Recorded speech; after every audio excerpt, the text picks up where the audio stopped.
Bună, dragii mei, bine ați venit la previziunile voastre pentru energia lunii aprilie.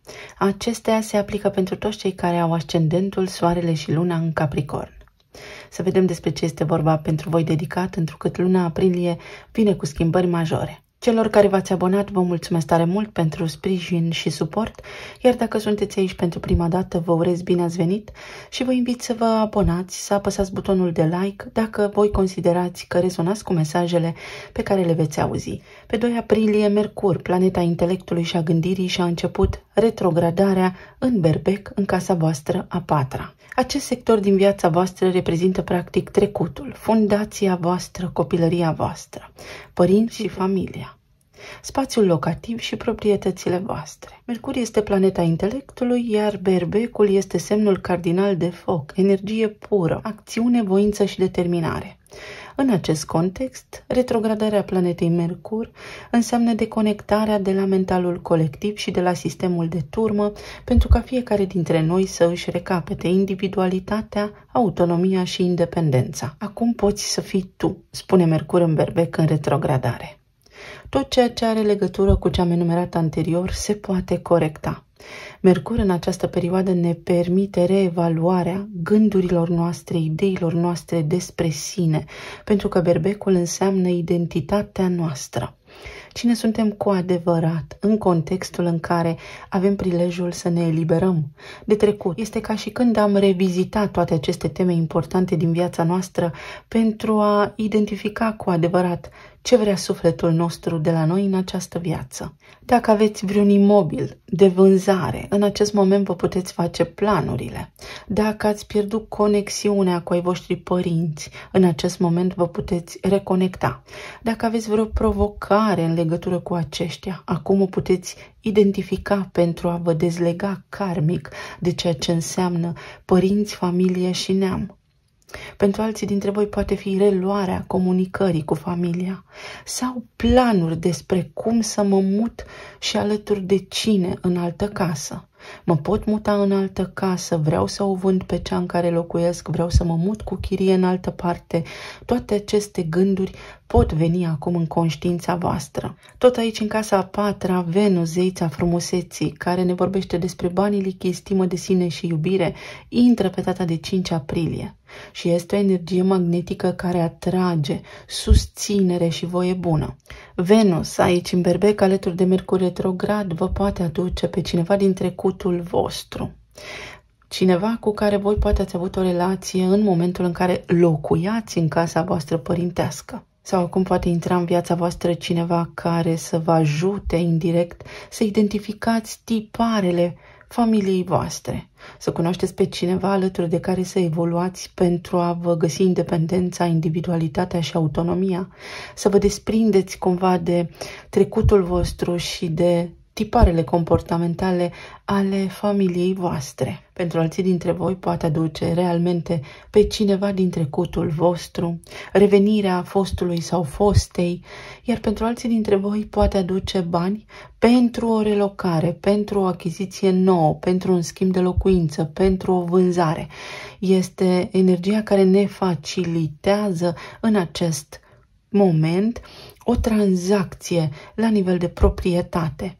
Sau în sfârșit, acum că mi înțeleg trecutul, mă simt din ce în ce mai bine. Mă iubesc pe mine, stima mea de sine crește, înțeleg că nu am nicio legătură cu familia mea alta decât cea de sânge, îi respect, îi iubesc, dar eu sunt eu și ei sunt ei. Tot aici, în casa a 4-a, se va produce pentru voi eclipsa de soare din Berbec, despre care toată lumea vorbește în acest moment pe internet. Această eclipsă, la bază, este o lună nouă și aduce începuturi. Noi începuturi de cicluri de viață. Întrucât la nivel de umanitate, acum avem parte de o trezire în masă în conștiință. Vreau să fac ceva nou în legătură cu spațiul meu locativ, acesta este momentul. Ce aș putea să fac eu mai bine de atât? Ce aș putea să schimb în acest moment față de ce am în acest moment? Mercur în perioada de retrogradare ne aduce reevaluarea detaliilor la care poate în mod normal Berbecul nu se gândește. Ce vreau să fac eu și sufletul meu? Ce vreau să încep? vreau să încep să lucrez de acasă, vreau să încep să locuiesc alături de cineva, vreau să revizitez locurile natale pentru a mă înțelege mai bine atât pe mine cât și familia mea, pentru că această energie și această acțiune, activitate mă va ajuta pe mine în viitor să încep un nou ciclu de viață. Casa 4 este o casă karmică unde începe totul. Să identific karma, să o vindec, să o transmut, să o alchimizez și să merg mai departe, dar renăscut. Pe 19 aprilie, soarele se mută în Taur în casa voastră, a 5-a. Această casă are legătură cu copiii noștri, copilul interior, iubirea, romanța, creativitatea, bucuria vieții, aventura și riscul. Iar Taurul este semnul confortului, al abundenței, al senzualității, al siguranței. Soarele aici vine cu vitalitate și ne spune tuturor, te vei simți în siguranță. Iar pentru voi, acest lucru este direcționat către o relație de iubire pe care ați început-o, către copiii voștri cu care lucrurile merg bine, sau către copilul interior, care acum în sfârșit se poate simți în siguranță, pentru că vă veți fi înțeles deja copilăria, veți fi iertat deja trecutul și veți fi înțeles deja toată dinamica aceasta a poveștii voastre de viață de până acum. Mai ales pentru că pe 21 aprilie avem aici parte de marea conjuncție dintre Uranus și Jupiter din Taur. Această întâlnire dintre Uranus și Jupiter se produce odată la 14 ani. Însă în Taur noi nu vom mai apuca să o experimentăm în această viață a doua oară. Uranus este inovația, elementul de surpriză, șocul, îndrăzneala și inovația. Iar Jupiter este marele benefic, înțeleptul, capacitatea noastră de a ne schimba percepția despre viață, capacitatea noastră de a vedea imaginea de ansamblu. Această conjuncție deschide calea către abundență, către împlinire. Dacă suntem atenți la energia momentului prezent, pentru că altminteri toate acestea pot rămâne la nivel de predispoziție, iar noi la fel de neschimbați ca înainte. Reconectarea cu o fostă iubire se poate întâmpla aici, puteți afla că sunteți părinți, puteți deveni din nou bunici unii dintre voi, iar pentru alții dintre voi poate fi acel moment din spațiu și din timp în care să vă întâlniți iubirea vieții voastre. Iar pentru alții dintre voi s-ar putea să fie o surpriză, o mare declarație de iubire din partea cuiva și voi să nu vă așteptați. Pentru alții dintre voi poate fi descoperirea sensului vieții, ce vă bucură cu adevărat, pentru că eclipsa din casa a 4-a marchează profund ceea ce atinge. Este ca și când acolo voi ați trăit o viață până acum, dar nu v-ați cunoscut cu adevărat voi pe voi înșivă. Și cu prilejul acestei luni aveți ocazia aceasta fabuloasă să o faceți. Pe 24 aprilie avem parte de luna plină din Scorpion, din casa a 11-a. Aceasta este zona visurilor, idealurilor înalte, a grupurilor sociale din care facem parte, a business-ului, a rețelelor mari de oameni, a lucrurilor pe care eu vreau să le înfăptuiesc a viitorului. O lună plină vine cu finalitate și încheiere, cu o concluzie, iar Scorpionul este arhetipul morții și al renașterii. Este ca și când viața mi se schimbă total la nivel de planuri de viitor. Ce voiam să fac nu se mai aplică, pentru că acum mi-am dat seama de fapt ce iubesc cu adevărat, ce îmi place cu adevărat și ce mă bucură cu adevărat și îmi schimb planurile de viitor. Pentru alții dintre voi s-ar putea să ieșiți din niște grupuri de oameni care nu mai au niciun sens în viața voastră și să intrați într-o nouă lume. Iar pentru alții dintre voi poate fi achitarea unor datorii sau începerea unei noi afaceri. Ceva ce înainte nu puteați înfăptui, acum este posibil. Ține doar de voi să vă puneți pe picioarele voastre și să vă hotărâți să luați această decizie importantă. Mai ales pentru că pe 25 Mercur își reia mersul direct în Berbec în casa a 4-a. Acum spune, uite, tu poți să faci aceste lucruri pentru că ți-ai găsit locul. Tu ai înțeles cu adevărat cine ești, indiferent de cadrul în care te-ai format. Familia ta de sânge poate fi diferită față de familia de suflete cu care tu în această viață ai un drum spiritual de parcurs. Toate aceste lucruri te pot ajuta să te dezvolți, să fii bine și să-ți reamintești de fapt de ce ți s-au întâmplat anumite lucruri, dar și ce ai de făcut în acest plan fizic. Poate ceva din trecutul tău pe care te bazai acum nu mai este de actualitate și îți reîmprospătezi viziunea despre viitor. Mai optimist ca oricând. Și nu în ultimul rând, pe 30 aprilie, Marte, guvernatorul Berbecului și planeta acțiunii, intră în casa a patra în Berbec și spune: hai, acum ori niciodată. Voință, determinare, curaj să faci ceva. Să îți cumpere o casă, să o vinzi pe aceasta, să iei decizia care pe tine te face cel mai fericit, care poate are legătură cu familia ta, cu trecutul tău, să revizitezi trecutul, să faci niște pași importanți pentru tine, să te muți alături de cineva, să toate acele lucruri pentru tine, pentru casa ta, pentru drumul tău de acum înainte. Unii dintre voi poate veți face curățenie, alții dintre voi poate revizitați locurile natale unde vă reconectați cu o iubire din tinerețe, din copilărie, sau poate acum înțelegeți un detaliu foarte important despre viața voastră, despre tot ceea ce s-a întâmplat până acum și vi se schimbă viitorul. Viitorul vi se schimbă evident prin intenția voastră. Vă urez tuturor să aveți o lună minunată și să vedem acum ce ne spune și oracolul. Iertare. Nici nu-i de mirare pentru că voi veți avea eclipsa pe casa a patra. Și aici avem casa a șasea și casa a noua. Printr-o perspectivă mai amplă îmi iert trecutul, îmi înțeleg trecutul, dar ca un întreg și înțeleg toate lucrurile pe care a trebuit să le trăiesc zi de zi, care m-au format, dar acum am acest prilej magnific de a mă transforma, de a mă schimba și de a fi în sfârșit independent, eu cu mine. Altora dintre voi vi se oferă în această lună posibilitatea să vă cereți iertare sau în această lună cineva din trecutul vostru poate oferi această scuză importantă pentru voi. Schimbare și casa a cincea. Vă puteți muta împreună cu partenerul de viață sau ceva în dinamica relației voastre devine mai stabil. Puteți acum să aveți acea garanție de care poate unii dintre voi aveți nevoie, că partenerul vă iubește, că este serios și că voi sunteți în siguranță. Pentru alții dintre voi poate fi reluarea unei relații, unei conexiuni cu ai voștri copii în cazul în care există acolo un conflict sau iertarea voastră din acest moment, profunzimea și înțelepciunea voastră de acum, iartă trecutul și copilul vostru interior renaște, se vindecă. Creștere personală la nivel de relație de iubire. Asta poate însemna că evoluăm din casa a cincea a datingului, a întâlnirilor din când în când într-o relație stabilă de iubire, într-o posibilă căsătorie. Pentru alții dintre voi poate însemna la nivel de clienți, am mai mulți, îmi cresc veniturile, parteneriate de afaceri, îmi schimb traiectoria.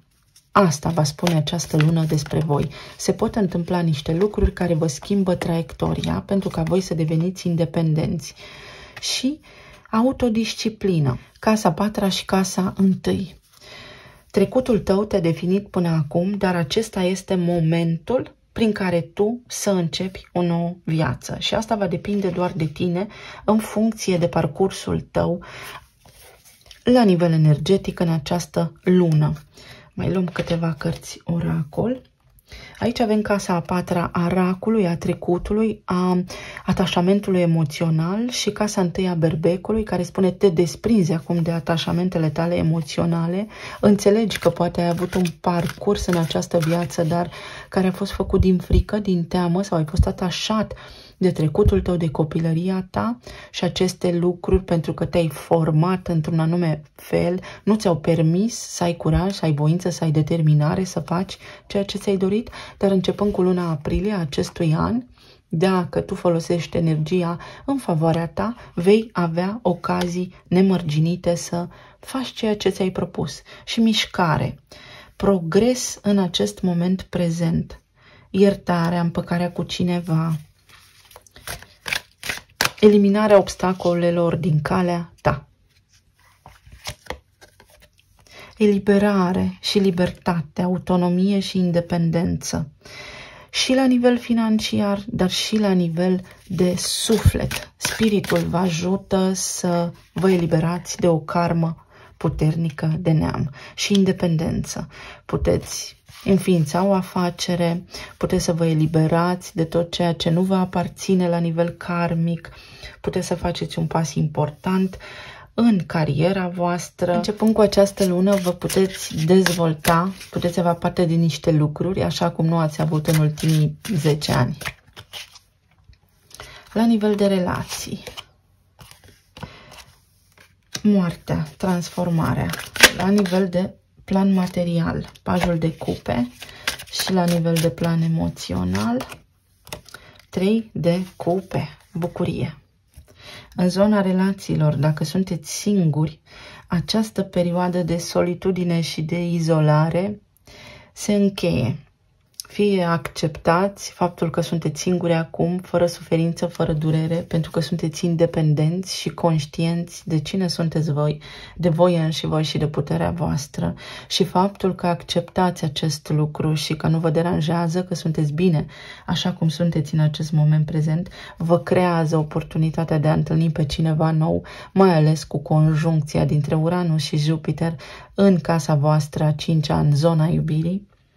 Fie întâlniți pe cineva neașteptat, deodată, subit, atunci când mai puțin credeați că este posibil acest lucru. Pentru cei care sunteți în relații stabile, veți vedea progres, veți vedea că într-o oarecare măsură în această lună energia vă va susține în zona relațiilor, să deveniți independenți, să vă eliberați de atașamente emoționale, să fiți voi mai autonomi, să nu mai aveți atașamente față de partenerul vostru, să nu mai depindă fericirea voastră de partenerul vostru. Uite, mi-a căzut din pachet 5 de monede în poziție întoarsă și justiția. Asta înseamnă că începând cu această lună eu sunt fericit așa cu mine și nu mă mai deranjează lucrurile care înainte mă deranjau la partenerul meu, dar care erau atașamente, care erau lucruri toxice, depindeam de tine, eram codependent sau codependentă. Iar pentru cei care, nu știu, ați avut ceva conflicte recent și aveți o relație stabilă în această lună, puteți avea parte de o schimbare acolo, vă puteți împăca, vă puteți ierta cu partenerul vostru de viață pentru a crește, pentru a mai da o nouă șansă relației, pentru a deveni mai uniți, mai puternici. Pentru cei care sunteți în perioada de separare, există o posibilitate majoră ca cineva din trecutul vostru să vă ceară iertare în această lună, dar să fie genul acela de conștientizare profundă. Avem Împăratul. Unii dintre voi trebuie să renunțați la orgoliu, la ego. Pentru alții dintre voi este nevoie de o aliniere puternică la nivel de minte și de suflet. Să vă disciplinați voi pe voi înșivă, să fiți mai blânzi, mai empatici, în primul rând, voi cu voi înșivă. Împăratul este 4 și 1 este magicianul. Și aici avem autodisciplină. Este ca și când, dacă sunt singur, este pentru că, într-o oarecare măsură, mă impun. Am niște idei foarte fixe, foarte conservatoare și toate acele idei mie îmi blochează materializarea și îmi blochează o potențială relație pe care mi-o doresc, dar nu sunt conștient de asta. Iar în această lună veți avea posibilitatea să identificați ceva din comportamentul vostru cu cel al părinților voștri, poate, și veți putea să creați o nouă linie de destin în care cineva să intre în viața voastră de acum înainte. Pentru cei care sunteți în relații deja formate, aici pare să fie o chestiune de orgoliu sau un partener care nu-și asumă responsabilitatea și care v-a trimis pe voi indirect în această luptă, în această etapă prin care voi să faceți de unul singur totul. Și începând cu această lună puteți avea surpriza plăcută, ca partenera voastră de viață să-și asume rolul în relație și lucrurile să stea din ce în ce mai bine între voi. Iar pentru alții dintre voi s-ar putea să fie acel moment prin care să aveți curaj să vă îndepărtați dintr-o relație toxică, să doriți să divorțați, să vreți să o luați de la început în altă parte, dar voi cu voi înșivă, cel puțin pentru moment. Pentru cei care sunteți în perioada de separare, cineva prinde curaj să vă ceară iertare, să facă dreptate și să corecteze acțiunile din trecut. Avem 10 de monede. Cei singuri puteți întâlni persoana potrivită începând cu luna aprilie, alături de care să aveți parte de un regat, să aveți un cuplu frumos, să aveți o relație frumoasă, să vă căsătoriți și ce vă mai doriți voi de la o relație. Cei care sunteți în relații deja formate, este o lună foarte bună prin care veți vedea progres și financiar, dar și emoțional, veți vedea schimbări în zona relației voastre, veți vedea o ușurință prin care lucrurile se vor întâmpla în casa voastră.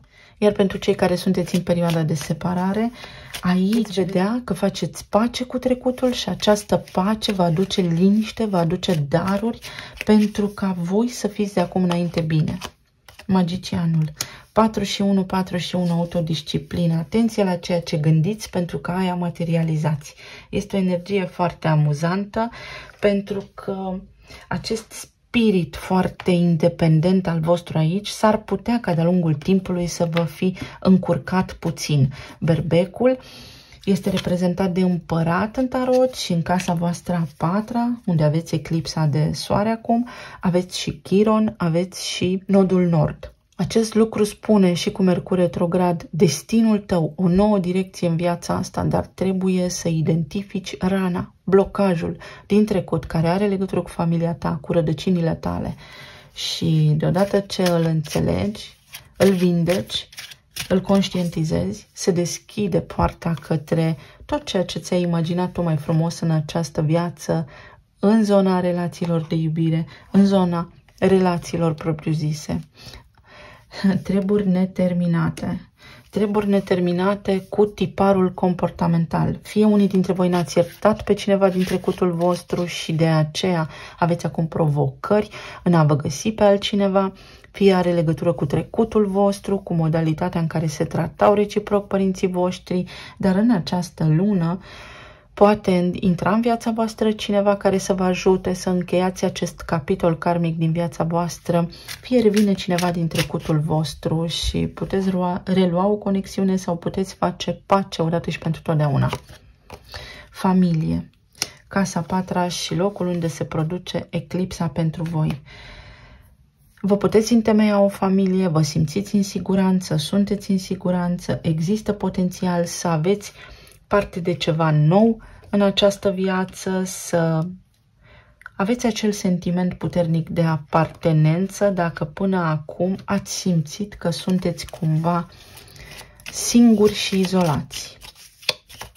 Pentru alții dintre voi poate apărea nașterea unui copil aici, cineva își asumă rolul, în sfârșit, îndrăgostitul. Este o lună pentru îndrăgostire la voi cu conjuncția Uranus-Jupiter în casa 5-a. Este cam dragostea plutește în aer și lucruri bune se întâmplă pentru voi în zona relației. Fie vă puteți împăca cu un partener, fie vă puteți acum discuta provocările, elimina conflictele cu partenerul actual de viață sau cineva din trecutul vostru are toate șansele să revină aici. Mai luăm o carte.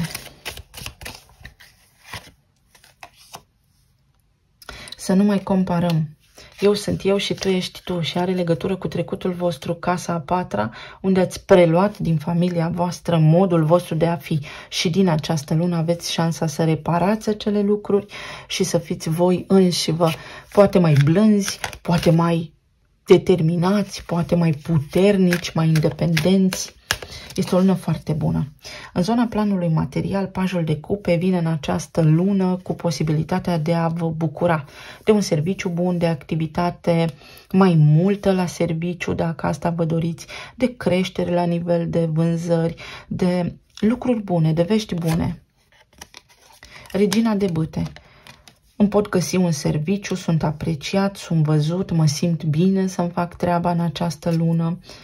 sunt văzut, este Venus în Berbec, sunt magnetic, regina de monede, sunt stabil, îmi pot întemeia o afacere, sunt pe picioarele mele, mă pot împăca cu cineva din trecutul meu, șeful, șefa mă ajută, Venus acolo în casa a patra este o energie benefică care vă ajută, puteți primi o moștenire pe linie maternă, însă nu este izolat, doar pe linie maternă, este o discuție cu o energie feminină care vă ajută sau voi ca mame acum în relația cu ai voștri copii se schimbă ceva în bine aici. 6 de spade, o călătorie pe care o puteți face sau aplanarea unui conflict. Pentru alții dintre voi este mai liniște la locul vostru de muncă, veți putea să vă faceți treaba mai ușor. Pentru alții dintre voi poate fi un interviu, poate fi o șansă să vă găsiți ceva stabil de lucru. Pentru alții dintre voi poate fi o vizită pe meleagurile natale care schimbă tot, 0. O luați de la început. Puteți acum face ceea ce v-ați născut să faceți realmente, pentru că toți avem o misiune. Poate fi vânzarea unui imobil, poate fi schimbare de mașină aici, poate fi o soluție, poate fi aici o recunoaștere publică, o recompensă, un bonus pe care în această lună îl pot primi, o negociere, o renegociere, ceva neașteptat, care vă ajută și aveți parte de progres în această lună să fiți și mai bine la nivel financiar. Este vorba despre o afacere, despre clienți, despre relația cu cei mai buni prieteni care crește. Și precauție. Să fiți precauți în această lună, mai ales la nivel de cheltuială. Uite, precauție. Să aveți grijă voi la ceea ce vreți voi să faceți în această lună, pentru că lucrurile se pot realiza foarte ușor. Dacă aveți planuri noi de afaceri, atunci indicat este să luați lucrurile pas cu pas și să nu acționați impulsiv. În zona planului emoțional, 3 de cupe vine cu bucurie în această lună, cu sărbătoare, cu primăvară, voie bună. Pentru alții dintre voi, din nou, aceasta este o carte a racului. Are legătură cu independența voastră, cu eliminarea unor tipare toxice din familia voastră, cu o decizie. Unii dintre voi veți face o călătorie sau aveți de luat o decizie în această lună. Pentru alții dintre voi, faptul că veți avea oferte, fie de serviciu, fie clienții voștri vor fi mulți și veți avea niște alegeri de făcut. 3 de bâte, progres din nou, o veste pe care o așteptați, care vă bucură, cineva analizează aici, face un plan și planul acesta dă roade. 4 de bâte, un parteneriat nou, o idee de afacere, o călătorie pe care o puteți face, o relocare de care puteți avea parte. Pentru alții dintre voi este un moment care vă bucură foarte mult, este o veste care vă bucură foarte mult și această hotărâre cumva vă schimbă viața și destinul. Mă relochez, mă mut, nu mă mut, facem planuri noi să avansăm. Pajul de cupe, pentru că suntem îndrăgostiți, pentru că suntem bine, pentru că ne bucurăm unul de celălalt. Pentru alții dintre voi este vorba despre copiii voștri care poate se căsătoresc sau există acolo la ei în relație o veste bună care vă ajută și pe voi. Pentru alții dintre voi poate fi cineva care apare în viața voastră sau cineva din trecut care reapare în viața voastră aici. La nivel de sănătate, lucrurile stau bine în această lună, trebuie doar să fiți mai atenți la echilibrul vostru dintre viața personală și cea profesională. Extaz, bucurie, o propunere, o nuntă, o petrecere la care participați, o cerere în căsătorie neașteptată. Semnale amestecate, nu știu ce să fac, dacă să mă bucur sau nu, pentru că mi se schimbă viața, mi se schimbă destinul. Emoțiile acestea blocate în această lună se deblochează. S-ar putea unii dintre voi să fiți un pic emoțional, dar este tot răul spre bine. Sunt emoții blocate în voi care acum se curăță. Loialitate. Cineva își dezvăluie sentimentele pentru mine sau cineva acum își cere scuze și eu sunt pus într-o situație de a nu mai înțelege nimic. De ce acum sau ce vrei acum de la mine? Pentru alții dintre voi este confirmarea, după o perioadă în care poate treaba a fost incertă, că cineva vă iubește și chiar contați pentru acea persoană. Este o treabă foarte stabilă aici. La nivel de sănătate, atenție, v-am spus că în aparență vă puteți simți bine, dar corpul vostru să fie într-o oarecare suferință. Pentru alții dintre voi, iertarea vă ajută să vă simțiți mai bine. Este o lună per total de bucurie, de stare de bine, de voie bună. Talismanele.